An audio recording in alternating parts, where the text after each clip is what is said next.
আজকের এই সুন্দর মহিলা সমাবেশের আয়োজকবৃন্দ এবং আমার সম্মানিত মা ও বোনেরা, আসসালামু আলাইকুম। আপনাদের এই সুন্দর উপস্থিতি, এই যে এতজন নারী এখানে এসে উপস্থিত হয়েছেন, আমরাও আমাদের জায়গা থেকে আপনাদের কাছে এসেছি। আমাদের এই সবার আসার একটা মূল উদ্দেশ্য আছে, আর আমাদের এই উদ্দেশ্যটা কিন্তু সবার একটা জায়গায় মিল আছে। সেটা হচ্ছে আমরা সবাই পরিবর্তন চাই। আমরা চাই এই সমাজের পরিবর্তন হোক। সেই পরিবর্তনটা কিভাবে হবে? উন্নয়নের মাধ্যমে হবে। একটা মাধ্যম দরকার হয় পরিবর্তন হওয়ার জন্য, এগিয়ে যাওয়ার জন্য একটা মাধ্যমের দরকার। বিশেষ করে নারীদেরকে এগিয়ে যাওয়ার জন্য, নারীদের স্বাবলম্বী হওয়ার জন্য, নারীদের কর্মসংস্থানের ব্যবস্থা করার জন্য, আধুনিক শিক্ষার ব্যবস্থা করার জন্য, কারিগরি শিক্ষার জন্য, নারীদের ভোকেশনাল শিক্ষার ব্যবস্থা করার জন্য একটা মাধ্যমের প্রয়োজন হয়। আমরা নারীরা সেই মাধ্যমটা কি হবে, সেই কার্যক্রমটা কি হবে, সেটা জানার জন্যই আপনারা আজকে এখানে এসেছেন, তাই না? আমি আপনাদেরকে বলতে চাই, আশ্বস্ত করতে চাই, আপনারা জানেন আমার শ্বশুর মোহাম্মদ শাহজাহান সাহেব যখন 1991 সাল থেকে 2006 সাল পর্যন্ত আপনারা ওনাকে আপনাদের প্রতিনিধি নির্বাচন করে আপনাদের সেবা করার সুযোগ করে দিয়েছিলেন, করে দিয়েছেন না মা বোনেরা? ইনশাআল্লাহ অতীতের মতোই বর্তমানে এই ধারাবাহিকতা আপনারা বজায় রাখবেন বলে আমরা বিশ্বাস করি, এবং আমরা জানি সেটা যে আপনারা অবশ্যই মোহাম্মদ শাহজাহান সাহেবকে এগিয়ে নিয়ে যাবেন। কারণ আপনারা জানেন একটি জনপদের উন্নয়নের জন্য সেই দেশে যে বসবাস করে, যার জন্ম যেখানে, উনি সবচেয়ে ভালো বলতে পারবে যে আমার জনপদের মানুষের উন্নয়নের জন্য কি কি কাজ করার দরকার।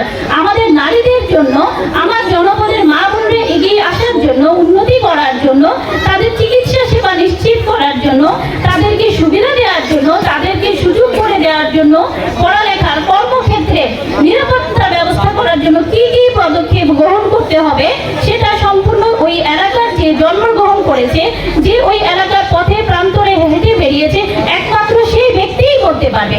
আর সেই ব্যক্তি মানুষটি হচ্ছে মোহাম্মদ শাহজাহান সাহেব, যিনি 91 সাল থেকে বর্তমান সময় পর্যন্ত নির্বাচিত প্রতিনিধি হয়ে কাজ করেছে। এর আগে অনির্বাচিত প্রতিনিধি থেকেও আপনাদের জন্য কাজ করে গেছেন।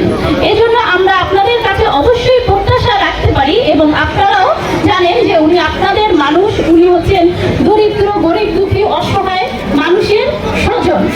আপনাদের যে কোনো প্রয়োজনে ওনাকে আপনারা পাশে পেয়েছেন। এই যে 91 সাল থেকে 2006 সালে এই রাস্তাঘাট কিছুই ছিল না, এগুলো কিন্তু উনি করেছেন। উনি যখন আপনারা ওনাকে নির্বাচন করেছিলেন, প্রতিনিধি বানিয়েছিলেন, তখন এই রাস্তাঘাটগুলো উনি করেছেন। এখানে মাদ্রাসা করে দিয়েছিলেন, স্কুল, কলেজ, তারপরে বিজ্ঞান ও প্রযুক্তি বিশ্ববিদ্যালয় উনি স্থাপন করেছিলেন। উনি চেয়েছেন এখান থেকে যাতে জনগোষ্ঠী উঠে যায়, শিক্ষিত হয়ে যায়, সবাই যাতে সুন্দর একটা পরিবেশ পায়। উনি সর্বপ্রথম চায় এই দেশের মানুষ শান্তিতে বসবাস করুন। মানুষের শান্তির জন্য, সুবিধার জন্য যতটুকু করার দরকার উনি সর্বোচ্চ চেষ্টা করেছেন, এই দেশের মানুষের পাশে থেকেছেন।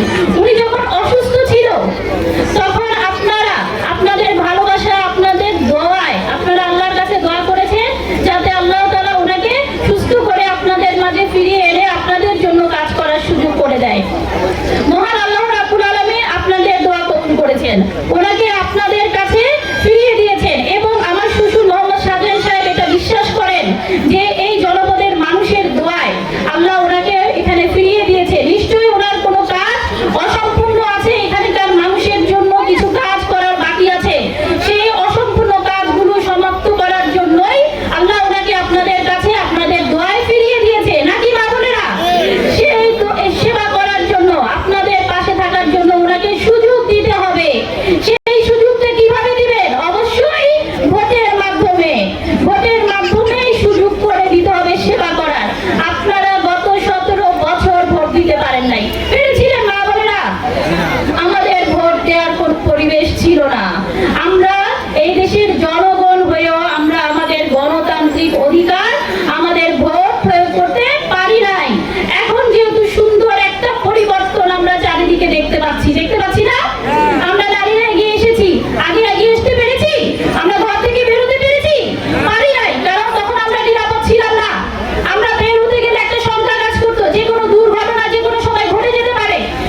ওনার